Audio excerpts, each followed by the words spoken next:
ओम शांति। आज बाबा मेरे लिए क्या कहा है। 27 अगस्त 2021 की साकार रूप से चले हुए प्यारे बाबा की मधुर महावाक्य सुनते हैं। मीठे बाबा बोले, मीठे बच्चे, अब इस बेहद की पुरानी दुनिया का विनाश होना है, नई दुनिया स्थापन हो रही है। इसीलिए नई दुनिया में ही चलने के लिए पवित्र बनो। बाबा ने प्रश्न पूछा है, परमात्मा के बारे में तुम बच्चे कौन सी वंडरफुल बात जानते हो जो मनुष्य की समझ से बाहर है। परमात्मा के बारे में कौन सी वंडरफुल बात जानते हो जो मनुष्य की समझ से बाहर है। बाबा ने उत्तर कहा है, तुम कहते हो जैसे आत्मा ज्योति बिंदु है, वैसे परमात्मा भी अति सूक्ष्म ज्योति बिंदु है। यह वंडरफुल बातें मनुष्य की समझ से बाहर है। कोई बच्चे भी इसमें मुझ जाते हैं। बाबा कहते, बच्चे मुझो मत। अगर छोटे रूप में याद नहीं रहती तो बड़े रूप में याद करो। याद जरूर करना है ना। भले बिंदी रूप का याद ना आए तो बाबा कहते बड़े रूप से याद करो, लेकिन याद तो जरूर करना है। गीत बजा है, रात के राही थक मत जाना, सुबह का मंजिल दूर नहीं। अच्छा, ओम शांति। रूहानी बच्चों को रूहानी बाप बैठ समझाते हैं, इसीलिए बच्चों को आत्म अभिमानी हो बैठना है। रूहानी बच्चों को रूहानी बाप बैठ समझाते हैं, तो हमें क्या करना है, हम बच्चों को भी आत्म अभिमानी हो बैठना है। तभी बाबा की समझानी हमें अच्छी रीति समझ में आएगा। ऐसा और कोई जगह समझाया नहीं जाता। कोई भी साधु संत ऐसे नहीं समझाते कि आत्म अभिमानी हो बैठो। यह एक बाप ही समझाते हैं, क्योंकि बाबा है ही आत्मा का पिता। इसीलिए हम बच्चों को आत्म अभिमानी हो बैठने के लिए कहते हैं।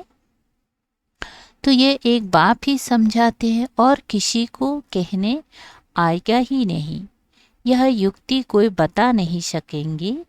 तुम बच्चे भी समझते हो, हम आत्मा है।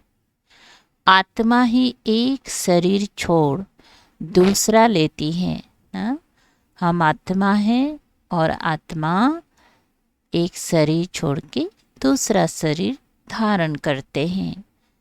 कब बैरिस्टर कब डॉक्टर बनती है। आत्मा ही अभी पतित बनी है, फिर पावन बनेंगी। आत्मा में ज्ञान धारणा होता है। बाप निराकार ज्ञान का सागर है, तो जरूर आकर ज्ञान सुनाएंगे ना। पतित पावन है, तो जरूर आकर पावन बनाएंगे। वह है सुप्रीम परम पिता परमात्मा। मैं तुम्हारा बाप सुप्रीम हूँ ना। बाबा हम बच्चों का सुप्रीम बाप है, नॉलेज फूल हूँ। मुझे अपना शरीर नहीं है। यह सब नॉलेज आत्मा धारण ना, यह सब नॉलेज तुम्हारी आत्मा धारण करती है। तो तुमको आत्म अभिमानी बनना है, देह अभिमान नहीं रखना है। और कोई ऐसी जगह नहीं जहाँ सुनने और सुनाने वाले दोनों देही अभिमानी हो। बाप तो है ही निराकार, वो आकर तुमको राजयोग सिखलाते हैं। बाकी सब मनुष्य है ही देह अभिमानी। फल इन लक्ष्मी नारायण के लिए कहेंगी। यह आत्म अभिमानी थे, फिर भी देह भान तो रहता है ना। यह ज्ञान परम पिता परमात्मा ही आकर देते हैं। आत्मा को धारण करना होता है। आत्मा को ही पतित से पावन होने की युक्ति बताते हैं। अभी सारी दुनिया का डाउनफॉल, सारी दुनिया का डाउनफॉल ना, उतरती कला, और फिर है राइज करने ना, और फिर राइज करने आते हैं बाबा, फिर से उत्थान में ले जाने के लिए आ रहे हैं ना। यह तुम बच्ची जानती हो। डाउनफॉल माना डिस्ट्रक्शन है ना, राइज माना कंस्ट्रक्शन, स्थापना और विनाश। स्थापना किस लिए है? स्थापना किसकी? नई दुनिया की, स्वर्ग की स्थापना, और फिर पुरानी दुनिया हेल, नरक का विनाश। डिस्ट्रक्शन और कंस्ट्रक्शन, कलयुग है पुरानी दुनिया, इसका विनाश जरूर चाहिए। विनाश की निशानी यह महाभारत लड़ाई है। महाभारत का वृतांत महाभारत शास्त्र में दिखाते हैं। बाप ब्रह्मा द्वारा स्थापना करते हैं, सो तो जरूर नई दुनिया की करेंगे ना। यह है बेहद का विनाश और बेहद की स्थापना ना। बेहद ने पूरी विश्व का माने पूरी दुनिया है ना, बेहद का विनाश और बेहद की स्थापना। आज पुरानी दुनिया है, पूरे विश्व ना, पूरा दुनिया को ही हम पुराना कहते हैं ना। फिर बाबा जब नया दुनिया की स्थापना करते हैं तो पूरी दुनिया ही ना, पूरे विश्व ही नया बन जाता है। बाप ही नया मकान बनाएंगे बच्चों के लिए, फिर पुराना जरूर खलास कराएंगे। तुम समझते हो बाबा अब नई दुनिया स्थापन कर रहे हैं। तमो प्रधान से फिर सतो प्रधान बनाने के लिए हमको तैयार कर रहे हैं। दुनिया विनाश से पहले ना, पुरानी दुनिया खत्म होने से पहले बाबा हम बच्चों को तैयार कर रहे हैं। विनाश के लिए महाभारत की लड़ाई मशहूर है। कहते हैं ये वही समय है, वही स्टार्स आकर आपस में मिले हैं जो महाभारत के समय थे। इस सीढ़ी में भी लिखा गया है भारत के उत्थान और पतन की अद्भुत कहानी। इस लाइन में कल्प कल्प अक्षर भी आना चाहिए। सिर्फ इस बार ही नहीं बोलते, हर कल्प कल्प यह अद्भुत कहानी चलते रहेंगे, रिपीट होते रहेगा। शुरू से अंत तक मनुष्य 84 जन्म लेते हैं, यह भी तुम्हारी बुद्धि में है।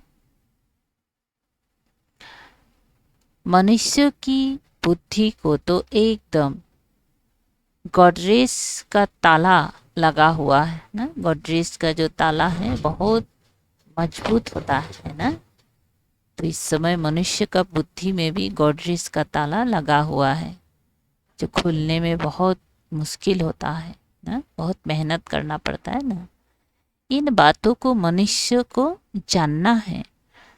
आत्माएं यहाँ शरीर धारण करती हैं पार्ट बजाने, तो ड्रामा के आदि मध्य अंत के क्रिएटर, डायरेक्टर, मुख्य एक्टर्स आदि को जानना चाहिए ना।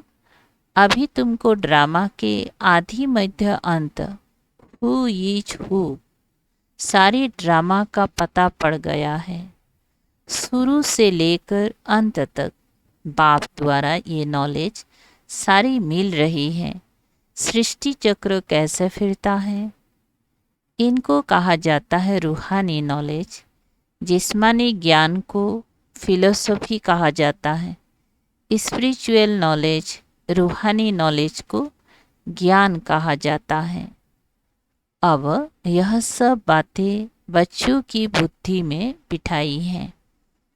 बच्चे जानते हैं अब 84 जन्मों का नाटक पूरा होता है। अभी हम वापिस जाते हैं, परंतु पतित कोई वापिस जा ना सके। नहीं तो इतने जप तप तीर्थ आदि क्यों करते। पवित्र बनने के लिए ही गंगा स्नान करने जाते हैं, परंतु उससे कोई पावन तो बन नहीं सकते, इसीलिए वापिस कोई जा नहीं सकते। गफड़े तो बहुत लगाते हैं कि फलाना पार निर्वाण धाम गया। कोई भी शरीर छोड़ते हैं तो क्या कहते हैं कि फलाना पार निर्वाण धाम गया, ज्योति ज्योत समाया। बाप ने समझाया है वापिस कोई जा नहीं सकते। है?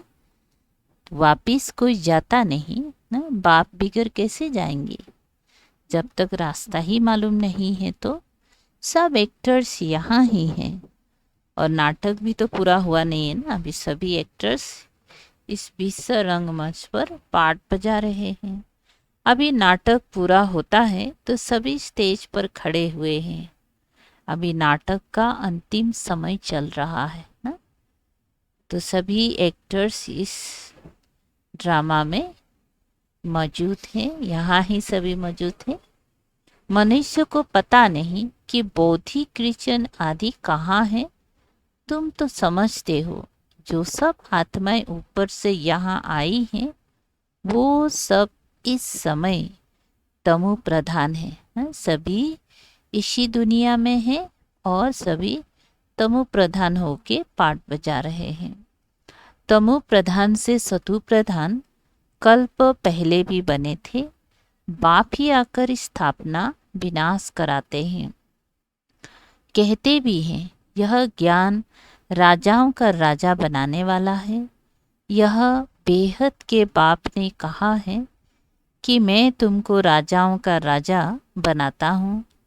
कृष्ण तो स्थापना नहीं कराते, क्रिएटर बाप हैं। बाप ही आकर समझाते हैं कि तुम मुझे बुलाते ही तब हो जबकि सृष्टि पतित है। बाबा क्या कहते हैं कि हम बाबा को उस समय बुलाते हैं, इसीलिए बुलाते कि सृष्टि इस समय जो पतित बन चुका है, क्योंकि बाबा पतित को पावन करने वाला है।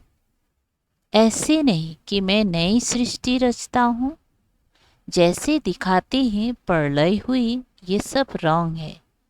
बाबा नया से कोई सृष्टि रचते ऐसा नहीं। बाबा जब ये सृष्टि पतित बन जाते हैं तब मैं आके इस पतित सृष्टि को पावन सृष्टि में परिवर्तन करता हूँ। मनुष्य बुलाते ही हैं कि हे पतित पावन आओ, तो जरूर पतित दुनिया में आएंगे ना। तो एक बाबा ही है पतित को पावन बनाने वाले, तो इसीलिए बाबा को बुलाते हैं हे पतित पावन आओ। बाप ही आकर कृष्णपुरी का साक्षात्कार कराते हैं।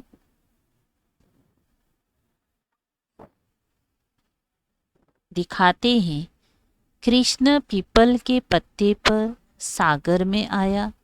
यह है ठीक बात। नई दुनिया में फर्स्ट कृष्ण ही आते हैं, सागर में नहीं परंतु गर्भ महल में आते हैं। अंगूठा चुस्ती बड़े आराम से गर्भ महल में रहते हैं। सतयुग में जो भी बच्चे होते हैं गर्भ महल में रहते हैं। उन्होंने गर्भ महल की बात को फिर सागर में पत्ते पर बैठ दिखाया है। वे सब है भक्ति मार्ग की बातें। बाप इन सब शास्त्रों का सार बैठ समझाते हैं।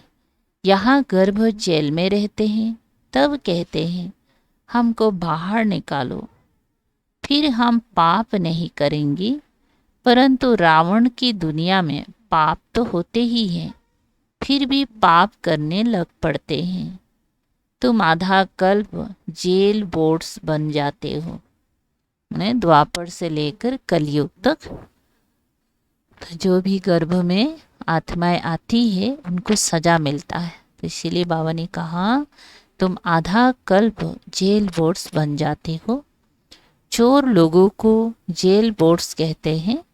बाहर निकलते रहते फिर भी चोरी करते रहते हैं और जेल में जाना पड़ता है, इसीलिए जेल बोर्ड्स कहते हैं। बाप ने समझाया है यह रावण राज्य है, वहाँ तो ये बातें होती ही नहीं। वो है ही राम राज्य। वहाँ ना गर्भ जेल है और ना वह जेल होता है। यहाँ तो कितने मनुष्य जेल में पड़े रहते हैं। गर्भ जेल है तो वो भी जेल है, डबल जेल है ना। कलयुग का अंत है ना। बाप समझाते हैं तुम बच्चे अभी कंस्ट्रक्शन कर रहे हो। राज और फल हर कल्प होता ही रहता है। राज और फल दुनिया का होता है। उसमें मुख्य पाठ है भारत का। गाते भी रहते हैं आत्मा परमात्मा अलग रहे बहुकाल। कितना समय अलग रहते हैं? पूरे 5000 बरस ना। तो उसका भी तो हिसाब चाहिए ना। कौन सी आत्माएं बहुत काल से अलग रही हैं? कौन सी आत्माएं? जो देवी देवता धर्म की आत्माएं बहुत समय से बाबा से अलग रहे हैं ना। तो देवी देवता पहले पहले देवी देवता धर्म की आत्माएं आती हैं पाठ बजाने।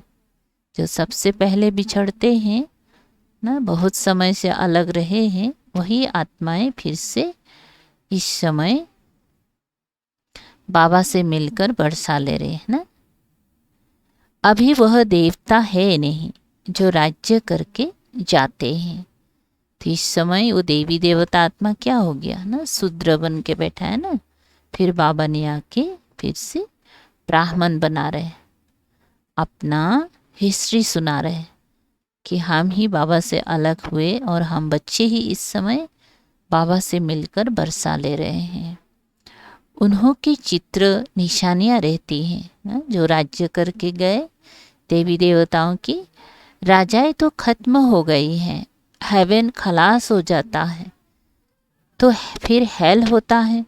फिर हेल खत्म हो हेवन बनता है ना। भले ही आज हेवन नहीं है, लेकिन जो हेवन में रहने वाली आत्माएं हैं, जो हेवन से होकर आए, वो आत्माएं आज भी हेवन को याद करते हैं ना। उसका मुख में आज भी स्वर्ग का याद झलकते रहता है ना। स्वर्ग की बातें, जहाँ भी सुख होता है कहते हैं ना कि स्वर्ग का जैसा सुख है। तो नई दुनिया का कंस्ट्रक्शन होता है और हेल का डिस्ट्रक्शन होता है। कंस्ट्रक्शन के लिए बच्चे चाहिए ना, स्थापना के लिए बच्चे भी तो चाहिए ना। रहने वाले भी तो तुम ही हो। स्थापना हो जाने के बाद तो हम बच्चे ही रहेंगे, तो स्थापना भी हम बच्चों के द्वारा ही बाबा कराएंगे। पहले तो तुमको देवी गुणों वाला देवता बनना पड़े। यह भी गायन है, मनुष्य से देवता। तुम मूत पलिती मनुष्य है ना। भगवान वाच गृहस्थ व्यवहार में रहते कमल फूल समान बनना है। तो बाबा ने हमें क्या डायरेक्शन दिया? गृहस्थ व्यवहार में रहते कमल फूल समान बनना है। यह इस मृत्यु लोक का है ही अंतिम जन्म। इसमें पवित्र बनना है। यह अच्छी रीति समझाना चाहिए। हम यह मृत्यु लोक का अंतिम जन्म पवित्र रहते हैं। बाप कहते हैं इन विकारों पर जीत पाने से तुम विश्व का मालिक बनेंगे। बच्चे भी सुनकर फिर औरों को समझाते हैं कि इस पुरानी दुनिया का विनाश सामने खड़ा है। ये वही महाभारत की लड़ाई है। काम महाशत्रु है, इसीलिए प्रतिज्ञा करो अभी तुम समझते हो हम पवित्र बनते हैं। इस पुरानी दुनिया का विनाश जरूर होना है, उनके पहले पवित्र जरूर बनना है। विनाश होता है फिर तो बात मत पूछो, हाहाकार हो जाता है, बहुत कड़ा मौत है, तुम देख भी नहीं सकेंगे। कोई का ऑपरेशन होता है तो कमजोर लोग ठहरते नहीं, गिर पड़ते हैं। इसीलिए डॉक्टर लोग फैमिलीज को तो अलाउ नहीं करते हैं। यह तो कितना भारी ऑपरेशन होगा, एक दो को मारते रहेंगी। यह है डर्टी दुनिया, कांटों का जंगल। सतयुग को कहा जाता है गार्डन ऑफ फ्लावर्स। सतयुग है फूलों का बगीचा, फूलों का बगीचा है ना। और कलयुग है कांटा का जंगल। देवता चैतन्य फूल है ना, सुनते हैं सो कह देते हैं। अच्छा सॉरी, देवता चैतन्य फूल है ना, मनुष्य तो समझते हैं बहिष्ठ में कोई फूलों का बगीचा होता है। जो सुनते हैं सो कह देते हैं garden of flower, garden of Allah कहते हैं ना। फिर ध्यान में भी गार्डन देखेंगे। अल्लाह ने हाथ में फूल दिया, बुद्धि में ही खुदाई, खुदाई बगीचा है। अपना बुद्धि में ही खुदाई बगीचा है। भक्ति मार्ग में साक्षात्कार करने के लिए भक्ति करते हैं। जो बहुत अच्छी भक्ति करते हैं ना, तीव्र भक्ति करते हैं, तो देखो साक्षात्कार होता है। साक्षात्कार करने के लिए ही कोई तो भक्ति करते कि हमें भगवान का दर्शन हो। साक्षात्कार हुआ तो कहेंगी सर्वव्यापी है ना। जो पास्ट हुआ सो फिर होगा। बच्चे जिस पोशाक में जैसे आए हैं ऐसी पोशाक में फिर कल्प बाद आएंगे। ड्रामा को कोई अच्छी रीति समझते हैं। बाबा के पास कोई आते हैं तो बाबा पूछते हैं आगे कब आए हो। कहते हैं हाँ बाबा, आपसे कल्प आगे, आपसे कल्प आगे भी मिले थे, आपसे वर्षा लेने आए थे। बाप पूछते हैं क्या मर्तबा पाया था। बाबा मम्मा कहते हैं तो जरूर उन्हों के घराने में आएंगी। बाबा कहते हैं ऐसा पुरुषार्थ करो जो ऊंच पद पाओ। यह सब बातें तुम्हारी बुद्धि में है। बरोबर लड़ाई भी है, नरक विनाश तो होना ही है। तुम्हारे पास चित्र बड़ी फर्स्ट क्लास है। यह कृष्ण के 2 गोले वाला चित्र भी छपाना चाहिए। इसमें बड़ा क्लियर है, स्वर्ग के द्वार खुलते हैं तो नरक तरफ लात है। तुम्हारा भी मुंह है स्वर्ग तरफ। ये तो बिल्कुल एक्यूरेट बात है। जानते हो अभी हमको घर जाना है तो घर को ही याद करना पड़े, पुरानी दुनिया को भूलना पड़े।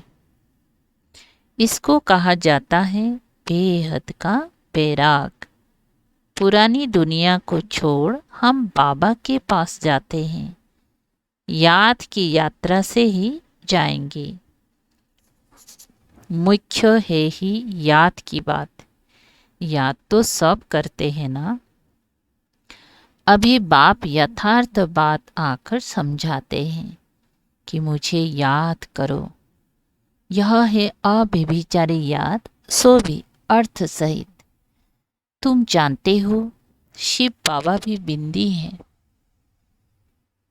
अपनी को भी आत्मा बिंदी समझे, बाप को भी बिंदी समझे। नई बात देख भूल जाते हैं। अपनी को आत्मा समझ फिर बाप को और अपनी घर को याद करना है ना। अपने को भी आत्मा समझना है और बाबा तो है ही बिंदु स्वरूप ना। तो आत्मा समझ बाप को और अपने घर को याद करना है। अच्छा, बिंदी छोटी लगती है, घर तो बड़ा है ना, घर को याद करो। बाबा भी वहाँ रहते हैं तो घर याद आते ही फिर बाबा भी वहाँ रहते तो बाबा भी याद आएंगे। हम तुम वहाँ जाएंगे जहाँ बाबा रहते हैं। बिंदी याद नहीं पड़ती है, अच्छा घर तो याद पड़ता है ना। वो है शांति धाम और वो है सुख धाम। जहाँ आत्मा का घर है बा कहते वो तो शांति धाम है, और जो स्वर्ग वो है सुख धाम, और अभी यह है दुख धाम। अभी तुम नंबर बार पुरुषार्थ अनुसार पढ़ रहे हो। सभी का पढ़ाई तो एक जैसा नहीं चलता है ना। जो जैसा पुरुषार्थ करते हैं ऐसा पढ़ाई भी चल रहा है। फिर सुख धाम में आ जाएंगे ना। अपना नंबर बार पुरुषार्थ अनुसार पढ़ाई अनुसार फिर हम सुख धाम में आ जाएंगे। बाप के बच्चे हैं तो जरूर स्वर्ग की बादशाही चाहिए ना। शिव बाबा स्वर्ग रचते हैं तो हम बच्चों को भी स्वर्ग का बादशाही चाहिए ना। कल पहले भी शिव बाबा आया था, स्वर्ग की बादशाही दी थी, तुम भूल गए हो। बाबा याद दिला रहे हैं कि कल पहले भी बाबा ने हम बच्चों को स्वर्ग की बादशाही दी थी। बाप कहते हैं अभी फिर आया हूँ तुमको देने, कितने बार तुमने राजाए ली। बोलते याद करो कितनी बार राजाए ली और गवाए, अनगिनत बार बरसा लिया है, फिर भी ऐसे बाप को भूल जाते हो। माया के तूफान से बहुत लड़ाई होती है, इसीलिए नाटक भी दिखाते हैं। माया उस तरफ खींचती है, प्रभु इस तरफ खींचते हैं। ज्ञान में विघ्न नहीं पड़ते, याद में विघ्न पड़ते हैं। इसमें ही मेहनत है। अब बाप कहते हैं महारथी बनो, इस पुरानी दुनिया को तो आग लगनी है। इस यज्ञ में सारी पुरानी दुनिया स्वाहा होनी है, तो महावीर भी बनना है। तुम बच्चों को अखंड अटल अडुल राज्य पाना है।